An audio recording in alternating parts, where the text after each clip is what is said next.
I feel so weird because like I haven't really had makeup on in like forever. And now I'm looking at myself and I barely recognize myself because I have like mascara on. Scandalous.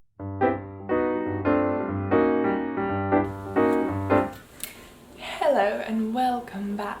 My name is Senja Eliza if you are new here, and if you are not, hi, I am so happy to have you back.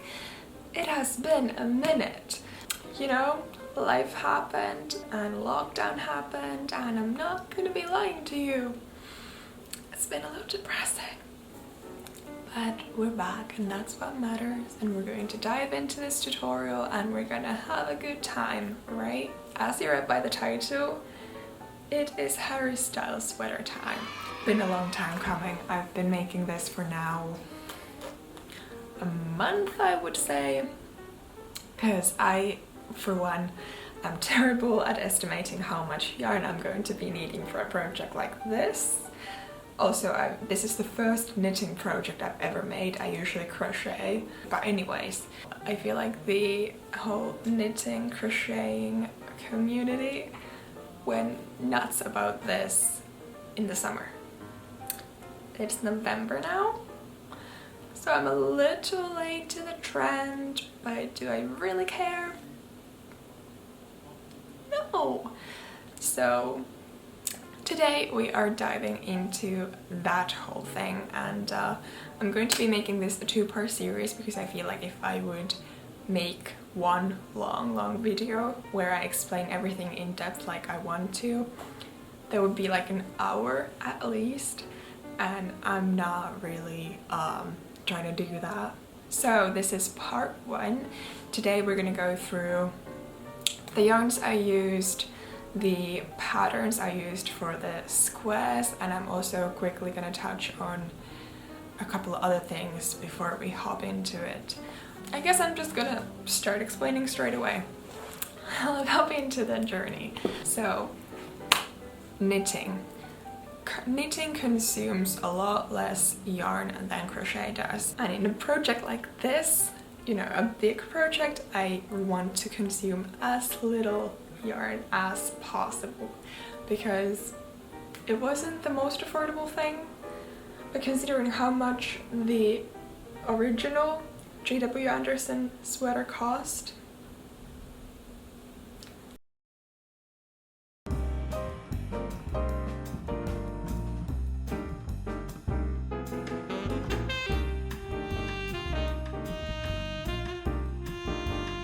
I really wanted this to be a really comfortable and like, you know, cozy sweater, so I wanted it to be soft, and I feel like knitting really was the way to go. I feel like when you're knitting, the outcome is more relaxed. So today, that's what we're doing. What else was I gonna say? I had so many points. Oh yeah, another thing, this is not a remake. This is my interpretation of the original pattern. So, what I'm trying to say, but couldn't articulate it for the life of me when I was filming this video, is that I know there are a lot of differences in my version compared to the original. Obviously it's not the same, it doesn't even have the same colors, it doesn't have the same amount of colors, but yeah, this is what I came up with and I'm really happy with it. So if you like it too, let me know and I will love you. Yeah, keep on watching to see how this all goes down. I'm going to be showing you the yarns and the square patterns next, and we'll construct it in part 2. So stay tuned and have fun. Bye! So, first up, for my beautiful white squares, I used this Rowan Big Wool. It is so soft and so luxurious feeling. I highly recommend. If you can get your hands on it, it is very beautiful and very soft. So I got this in the shade 00001, or like 1. Yep, I think it was like cream or something on the website. I'm not completely sure. Yeah, this is an absolutely beautiful yarn. I first saw it in store when they were still open.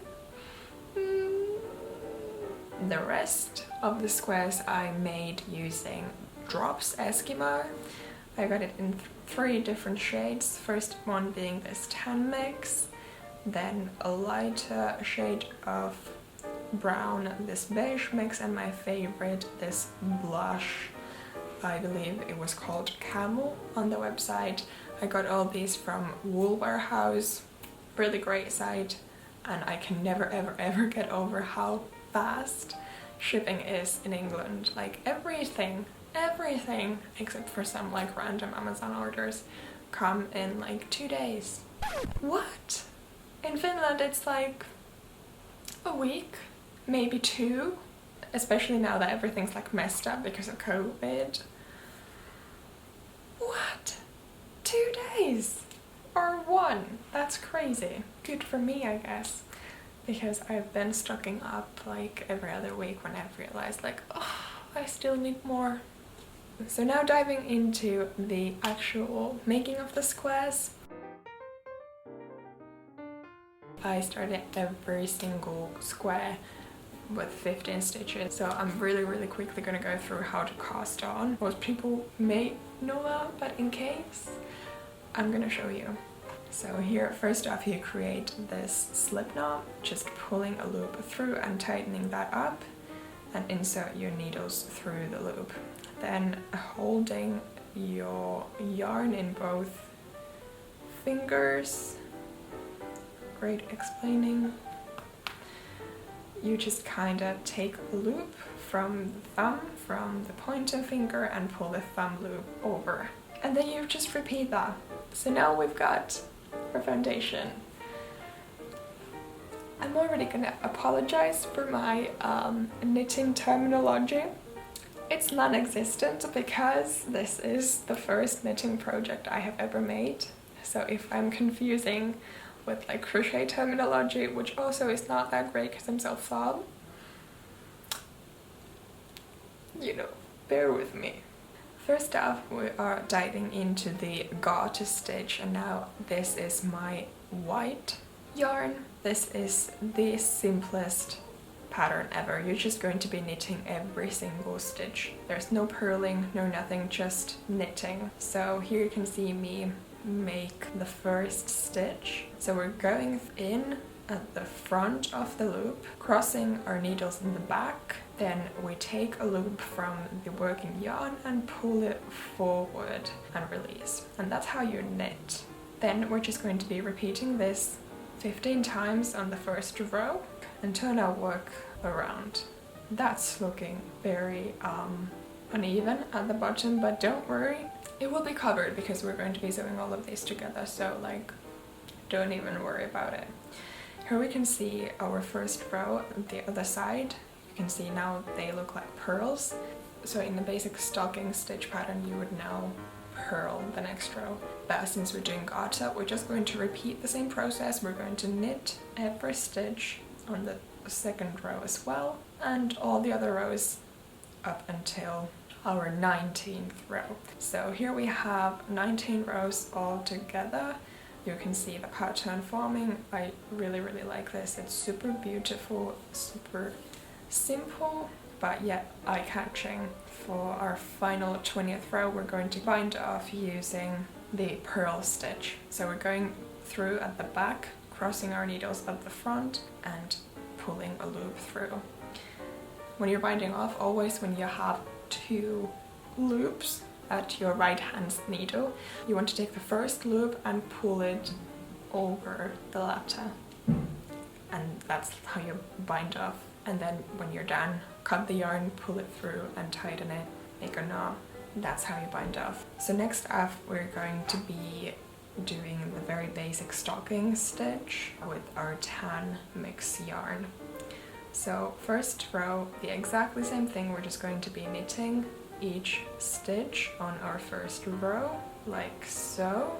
And then once we are at the second row, we're going to change to purl.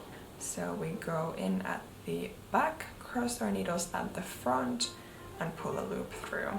Every other row is knit, every other row is purl. So for this pattern I ended up making 18 rows in total. The bind off row ended up being a purl row. And here we have our beautiful square all complete.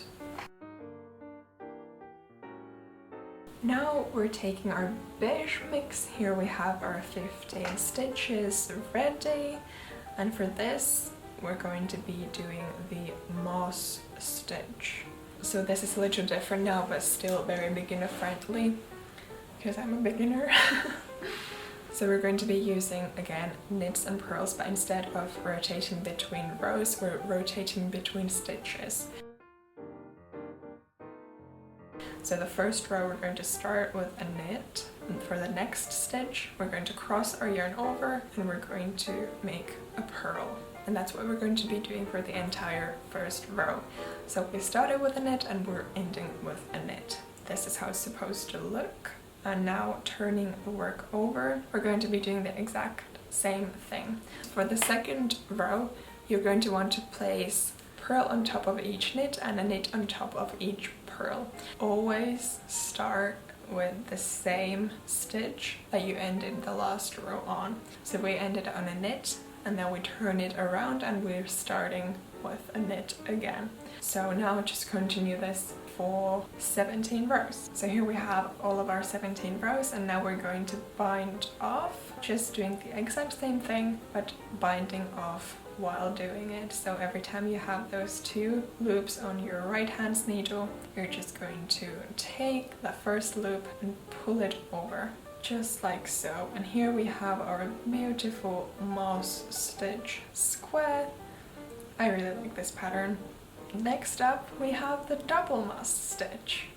So now we're using our beautiful blush yarn, doing the exact same thing that we did on the moss stitch. So we're alternating between a knit and a purl for the first row, and now here we have that all complete. Now the pattern changes a little bit at the second row, so it's a double moss stitch. You want to make every row twice before rotating, kinda. So basically for 2 rows you want to place knits on top of knits and purls on top of purls, like you would be making a ribbing pattern. And that's for 2 rows, and then on row 3 you're going to be placing purls on top of knits and knits on top of purls. And then for the 4th row again, knits on top of knits and purls on top of purls. All of these are very, very simple stitch patterns, but I feel like in this one you need to pay the most attention to what you're doing so that you don't lose counts. Because like so many times when I was like watching Netflix or YouTube or something while doing this, I had to go back because I was just like making the normal moss stitch and just like lost count. So I made 16 rows in total, including the bind off, so that's what we're doing now. The exact same thing as in the moss stitch, so continue on with the pattern, finish off the last row and bind off in the process. So there we have all of our squares all complete. I did make, I think, 78 in total. The original pattern calls for 64, I believe. It all depends on your handwriting, how many you're going to need. I feel like my handwriting is pretty medium. I did make a few changes to the arrangement of the squares, and you're gonna see that in the next video. Basically, I have a really long back, so I added a few there, and then I took some away from the sleeves because my arms are like twigs. So I guess this wraps up our part 1. In part 2, we're going to be going through all the ribbing, the cuffs and the buttonhole band, just putting it all together. So stay tuned for that. I can't wait to have this all complete. I highly recommend making this project if you're still on the fence. It is so cool to have something so unique in your closet. DIYs are the greatest thing. I'm out. I'm gonna go edit so that this video may hopefully hit the internet at some point in time, and I'll see you soon for part 2 and for any other cool videos that might be coming out. And yeah. I guess have a great one, and I will be back for more. So if you like this video, don't forget to like and comment and share and all these things I'm supposed to ask from you because I'm a YouTuber. Yeah, love all of you who are watching, and thank you. Bye.